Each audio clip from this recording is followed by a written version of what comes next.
ചായ കച്ചവടം നടക്കുന്നുണ്ട്. പിന്നെ സെൽഫി എടുക്കുമ്പോൾ എന്തായാലും അവർ ചായ കുടിക്കും. ഒരു സെൽഫി വിത്ത് ചായ വിത്ത് ജയൻ. അതെ, അല്ലെ?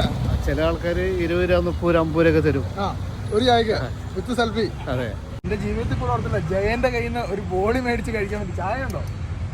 എന്നാൽ ഒരു ചായയും ഒരു ബോളിയും നമ്മൾ ജയന്റെ കയ്യിൽ നിന്ന് മേടിക്കുകയാണ്. അപ്പോൾ സ്ഥലം എവിടെ? ശരിക്കും നമ്മൾ തൃശ്ശൂർ ടൗണിൽ കാണും എല്ലാ ദിവസവും.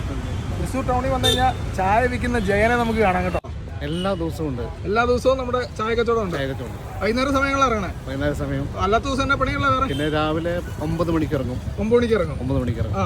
വണ്ടിയിൽ എന്തൊക്കെ സെറ്റപ്പാന്ന് നോക്കി. ഇത് ചായ കുടിച്ചിട്ട് കാശില്ലാത്തവർക്ക് ഗൂഗിൾ പേ ആണല്ലോ അല്ലേ? പിന്നെ ഇതന്നെ ബാഗിൻ്റെ അകത്തൊക്കെ ഫ്ലാസ്കും കാര്യങ്ങളും ഒക്കെ ഉണ്ട്. പിന്നെ ഇത് റോസാപ്പൂച്ചുണ്ട്. ഇതന്നെ സംഭവം?